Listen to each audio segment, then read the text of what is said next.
আসসালামু আলাইকুম। Learners Bangladesh channel থেকে আমি তন্ময় বলছি।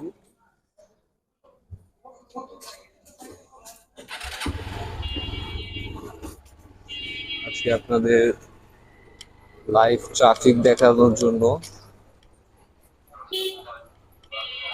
হচ্ছে এই ভিডিওটি করছি। আমরা অনেকেই বলে থাকি রিক্সার জন্য যানজট হয়, অনেকেই বলে থাকি প্রাইভেট কারের জন্য যানজট, অনেকেই বলে থাকি বাসের জন্য যানজট, অনেকেই বলে থাকি পার্কিং এর জন্য যানজট। আসলে প্রত্যেকটা কারণই যানজটের কারণ, কিন্তু এর মধ্যে আজকে একটু লাইভ দেখাবো যে আসলে কোন কোন জায়গায় বেশি ট্রাফিক হয় আমাদের খামখেয়ালি কারণ। বেশিরভাগ গাড়ি চালক বলেন, রিক্সা চালক বলেন, সিএনজি চালক বলেন, ট্রাক চালক বলেন, বাইকার বলেন, আমরা বেশিরভাগই কোনো নিয়ম কানুন ফলো করে গাড়ি চালাই না। এই জন্য মূলত সবচেয়ে বেশি হচ্ছে আমাদের বাংলাদেশে ট্রাফিক জ্যাম। আমরা কোনো নিয়ম কানুনের তোয়াক্কা করি না, আমরা যে যার আগে যেতে চাই।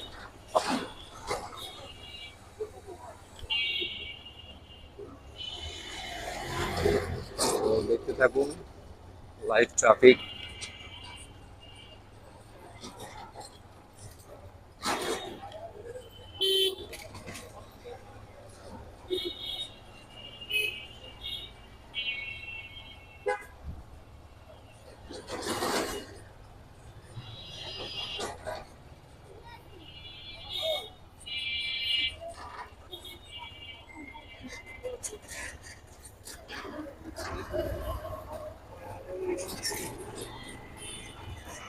বেশিরভাগ জায়গায় দেখুন এই যে কিভাবে পার্কিং করে রেখেছে গাড়িগুলো।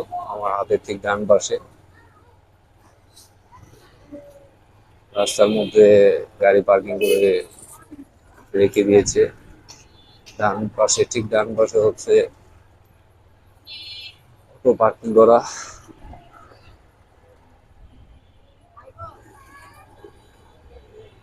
সামনে হচ্ছে মেইন রোড, আমি আস্তে আস্তে মেইন রোডের দিকে যাচ্ছি।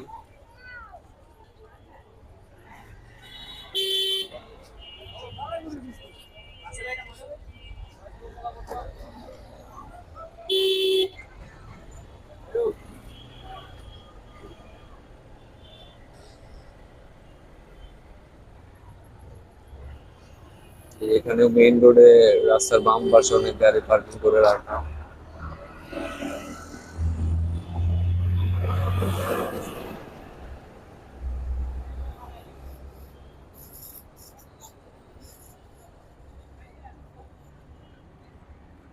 আমি আসলে আজকে এই প্রথম মানে বাইক দিয়ে ভিডিও করছি। আমার অনুভূতিটা একটু অন্যরকম, আজকে এই প্রথম, এই জন্য একটু আস্তে আস্তে চালাচ্ছি। আমার মূল উদ্দেশ্য হচ্ছে আপনাদেরকে লাইভ ট্রাফিক দেখানো। আসলে আমরা কতটা বিশৃঙ্খল ভাবে গাড়ি চালাই এটা দেখানোর জন্য। যে সামনে আমার হাতে ঠিক বাম দিকে বাসগুলো দাঁড় করিয়ে রেখেছে, এখানে প্রত্যেক দিন সকালবেলা এবং সন্ধ্যাবেলা এমন ভাবে পার্কিং করা হয় গাড়িগুলো, এই জন্য আমাদের চলতে ফিরতে অনেক কষ্ট হয়। আর এখানে কোনো ওভারব্রিজ নাই। শাহজাদপুর এলাকা, নতুন বাজার পেছনে ফেলে এসেছে। এবার সামনের দিকে অগ্রসর হচ্ছি। যেদিকে তাকাই শুধু পার্কিং আর পার্কিং, মানে কোথাও রিক্সা, কোথাও প্রাইভেট কার, কোথাও বাস, কোথাও মানুষের দোকানপাট। মানে আসলে কি বলবো, মানে আমরা যারা থাকি সবাই জানি যে আমাদের কি পরিস্থিতি। আমরা শুধু বেশিরভাগ জায়গাতেই সরকারের দোষ দেই, সরকারের কোনো নিয়ন্ত্রণ নাই। আসলে আমিও মনে করি সরকারের 50% দোষ, ওনাদের কোনো নিয়ন্ত্রণ নাই। কিন্তু এর পরের দোষগুলো কিন্তু আমাদের উপরে বর্তায়। আমরা যদি সবাই মিলে নিয়ম কানুন গুলো না মানি, তাহলে কিন্তু বাংলাদেশ থেকে ট্রাফিক কখনোই যাবে না। তো দেখতে থাকুন। মোটামুটি আমি শাহজাদপুর ক্রস করলাম।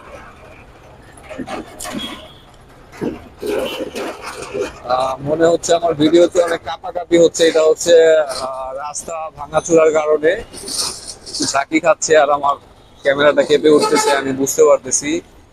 দুঃখিত এটার জন্য।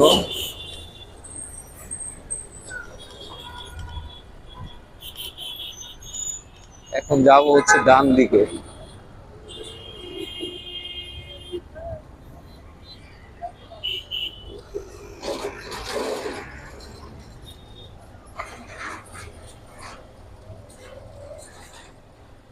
এখানে ছোট একটা রাস্তা, বাম পাশে গাড়ি পার্কিং করে রেখে দিছে।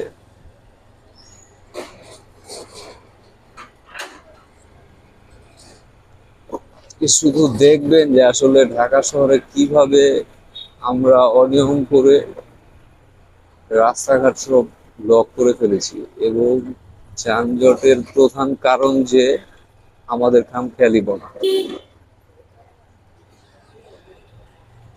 চিপা চাপা অলি গলি, এমন কোনো রাস্তা নেই যেখানে দোকানপাট নেই। রাস্তার মধ্যে দোকান খুলে বসে রেখেছে, ঠিক রাস্তার মধ্যেই ভ্যান গাড়ি দিয়ে বসে রয়েছে ব্যবসা করার জন্য। এই সামনে একটা গাড়ি পার্কিং করা চিপা রাস্তার মধ্যে।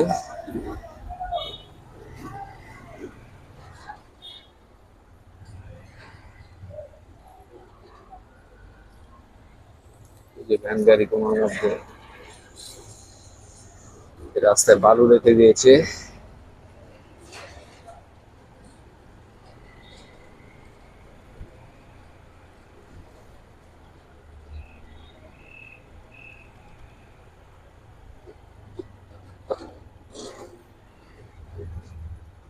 হচ্ছে গুলশান লেকের একটা রাস্তা। এটা ঠিক শাহজাদপুর থেকে ডান দিকে একটা গলি ধরে ঢুকে গেলাম, আর রাস্তার অবস্থাটা খুবই বাজে। এটা আমার জানা মতে 5 থেকে 6 বছর হবে রাস্তাটা নতুন করেছিল। তো লেকের পাশে যেহেতু রাস্তাটা খুবই সুন্দর ছিল, অল্প কিছু দিনে এইটার রাস্তাটা আসলে নিম্নমানের করার কারণে খুব অল্প কিছু দিনে রাস্তাটা ভেঙে গিয়েছে। তো এই হচ্ছে বর্তমান রাস্তার পরিস্থিতি, দেখতেই পাচ্ছেন। আর এই যে আমার ডান পাশে হচ্ছে অনেকগুলো গাছপালা দেখা যাচ্ছে। এটা হচ্ছে গুলশান লেক। এই রাস্তার পাশে মোটরসাইকেল পাস করতেছে।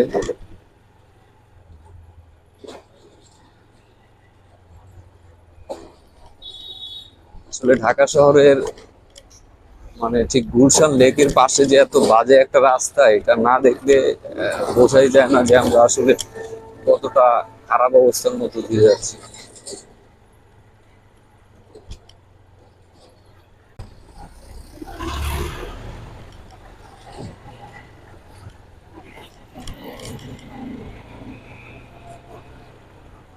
বিরাট পাশে সুন্দর একটা লেক। লেকের ঠিক ওপাশে হচ্ছে আহ, গুলশান 1, গুলশান 1 এর রাস্তাটা।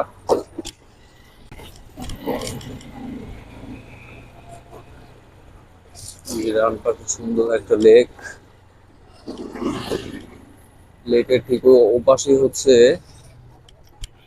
আহ, গুলশান 1, গুলশান 1 এর রাস্তাটা। যে সামনে সিটি কর্পোরেশনের এই যে দেখলেন, আমার বাম পাশ থেকে একজন ভদ্রলোক মোটরসাইকেল টান দিয়ে বেরিয়ে গেলেন, কিন্তু আমাকে কোনো সিগন্যাল দিলেন না, কোনো হর্ন দিলেন না। উনি আমার বাম পাশ থেকে একদম সাইড হয়ে বের হয়ে গেলেন। আমি যদি এখনই হচ্ছে বাম দিকে আমার বাইকটা চাপাতাম, তাহলে এখনই ওনার সাথে আমরা তো অনেক ধরনের ব্লগই দেখি, বিভিন্ন রকমের ঘোরাফেরা ব্লগ, অনেক কিছু। তো চাইলাম যে একটু ডিফারেন্ট কিছু করার জন্য। কারণ আমি বাংলাদেশের বিভিন্ন সমস্যাগুলো নিয়ে কথা বলার জন্য আসলে চেষ্টা করি। তো এই যে গুলশানের রাস্তার পাশে চলে আসলাম, চার রাস্তার মোড়। যে আমার আশেপাশে রয়েছে সব অটো রিক্সা। এখানে এখন একটু যানজটটা মোটামুটি কমই সন্ধ্যার দিকে আর অফিস টাইমে। আমার পিছনে যে চার রাস্তাটা দেখলেন, এই চার রাস্তাটাতেই আহ যানজট লেগে থাকে, মানে কোনো দিকেই যাওয়া যায় না। ট্রাফিক অসহায়ের মতো দাঁড়িয়ে থাকে। এটা হচ্ছে ওই লেক রোডই। এই লেক রোডটা হচ্ছে আপনার একদম শাহজাদপুর থেকে, শাহজাদপুর হয়ে একদম পুলিশ প্লাজা, এই নিকেতনের সামনে যে পুলিশ প্লাজা আর কি, গুলশান পুলিশ প্লাজা বলে, পুলিশ প্লাজার দিকে রোডটা গিয়েছে। তো এই যে এখানে দেখেন, এই যে ছোট একটা রাস্তা গাড়ি পার্কিং করে রাখছে, ঠিক বাম পাশেই বাইক।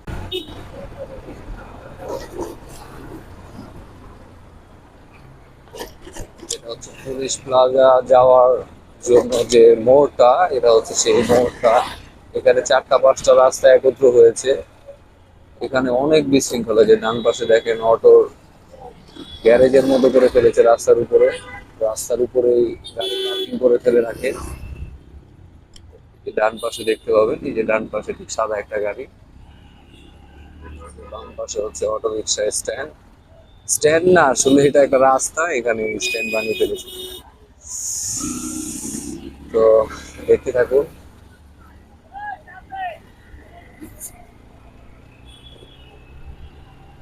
এখানে একজন আইন শৃঙ্খলা রক্ষাকারী বাহিনীকে দেখলাম, একজন সার্জেন্ট সম্ভবত উনি।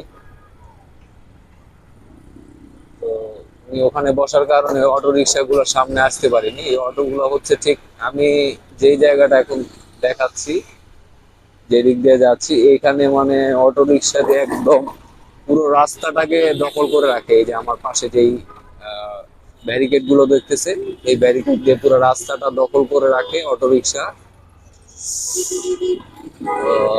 মেইন রোডে, আরেকটা রোডে চলে আসলাম, লেক রোড থেকে মেইন রোডের দিকে চলে আসলাম। এখন হচ্ছে যাচ্ছি নিকেতনের রোডের দিকে, যাবো হচ্ছে তেজগাঁয়। তো যেতে যেতে আপনাদের একটু ট্রাফিক গুলো দেখায় আর কি। এই যে এখানে এখানে রিক্সা চলা একদমই নিষেধ, কিন্তু রিক্সা রেখে দিয়েছে মেইন রোডের পাশেই। কিন্তু আইন শৃঙ্খলা রক্ষাকারী বাহিনী কিছু বলছে না, হয়তো কোনো ইস্যু আছে, কোনো তাদের স্বার্থ আছে, এই জন্য ওনারা কিছু বলেন না। গুলশানে, আমি যতদূর জানি গুলশান বনানী আবাসিক এলাকায়,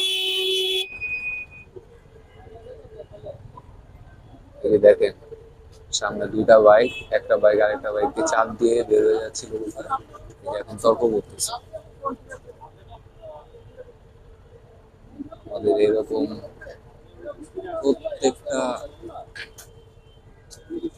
প্রত্যেকটা জায়গায় প্রত্যেকটা মুহূর্তে আমাদের এরকম তর্ক বিতর্ক চলতে থাকে। কেউ হচ্ছে কারো দোষটা স্বীকার করতে চায় না। একটা কথা বললেই কিন্তু সব সমস্যার সমাধান হয়ে যায়, যে ভাই আমার ভুল হয়েছে, সরি। এই দোষটা কেউ স্বীকার করতে চায় না, এই জন্য হচ্ছে রাস্তায় প্রায় সময় দেখি একজন আরেকজনের সাথে তর্কাতর্কি লেগে যায়, আবার মারামারিও হয়ে যায়। যাই হোক, দেখতে থাকুন আমাদের ট্রাফিক আপডেট।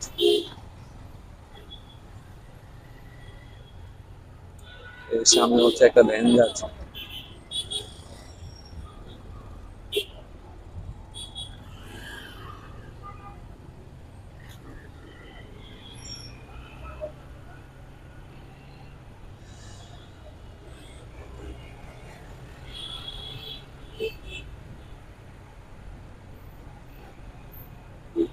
মোটামুটি কয়লা রেস্টুরেন্টের কাছে এসে পড়েছি। আহ, নিকেতনের একদম মেন রোডে, পেছনে হচ্ছে নিকেতন। এই যে সামনে, এখানে রিক্সা চলা নিষেধ, কিন্তু নির্দ্বিধায় রিক্সা চলতেছে। কিভাবে চলতেছে আসলে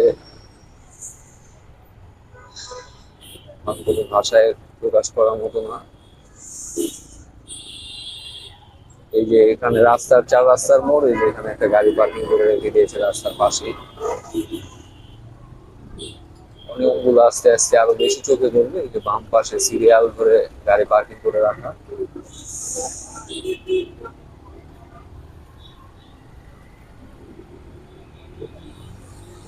মানে আমি তেজগাঁ প্রবেশের খুব কাছাকাছি আছি। আমার ডান পাশে হচ্ছে নিকেতন, আর বাম পাশে একটা গলি গিয়েছে আর কি, ছোট রাস্তা। এই গলিতে ঢুকলে আর কি তেজগাঁ রোড দেখা যায়। আমি যাব হচ্ছে ওইখানে, আমার কাজ আছে। তো যেতে যেতে এতটুকু রাস্তায় দেখুন যে কি পরিমাণ খারাপ অবস্থা, আমাদের কত অনিয়ম। এই যে রাস্তার মাঝখানে সে গাড়ি বের করে রেখে দিল। এই যে সামনে দেখুন কিভাবে গাড়ি পার্কিং করে রাখা। অফিসের সামনে মেইন রোড দখল করে তারা এই যে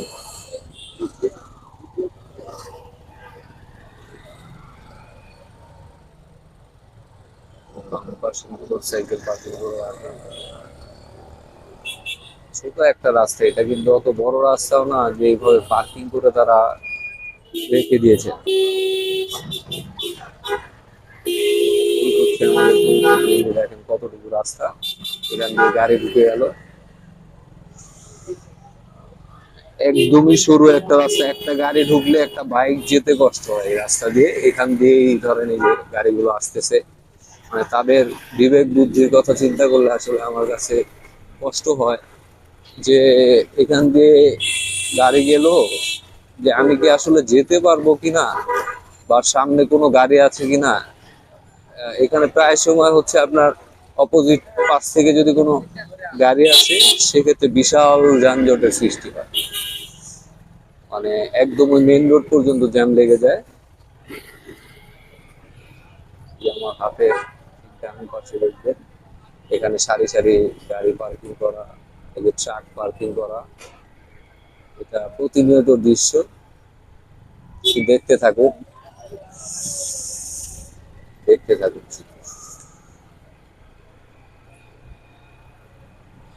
এই যে দেখুন রাস্তার মাঝখানে ঠিক গাড়িটা খাড়াখাড়ি ভাবে রেখে দিয়েছে।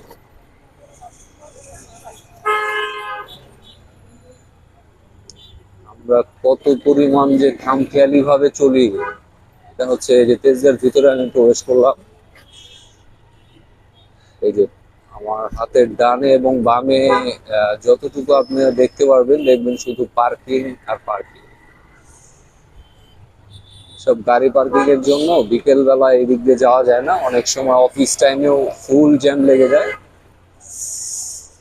এই যে দেখুন হাতের বাম পাশে কিভাবে গাড়ি পার্কিং করে ফেলে রেখে যায়। এমন না যে 10 মিনিট 10 মিনিট 20 মিনিট বা আধা ঘন্টার জন্য, এটা সারা দিনের একটা ঘটনা। সারাদিন এভাবে গাড়ি ফেলে রেখে তারা চলে যান। কিভাবে রাখেন আইন শৃঙ্খলা বাহিনী আসলে, তাদের কাজটা কি? যে আমার হাতের বামে দেখেন এই যে রিক্সার গ্যারেজের মতো, ডান পাশে পার্কিং। মানে তেজগাঁ রোডের মধ্যে যেখানে যাবে, শুধু তেজগাঁই না সব জায়গায় আছে, বাট তেজগাঁয় আমার মনে হয় যে এখানে একটু বেশি বাস পার্কিং করে রেখে দিয়েছে। কোন জায়গায় এসেছে বাস, এটার কোনো খবর আসলে কেউ বলতে পারে না, একমাত্র ড্রাইভারই জানে। আজকে মোটামুটি ডেট এতটুকুই ছিল। ধন্যবাদ, ভালো থাকবেন সবাই। সবাই দয়া করে ট্রাফিক আইন মেনে চলবেন, এবং এভাবে আস্তে আস্তে আমরা ট্রাফিক আইন মেনে চলার কারণেই আমাদের ঢাকা সিটি ট্রাফিক মুক্ত হবে। এই যে আমার সামনেই ঠিক দেখেন একটা অফিস, অফিসের সামনে এভাবে গাড়ি পার্কিং করে রেখে দেওয়া হয়। ধন্যবাদ, আসসালামু আলাইকুম।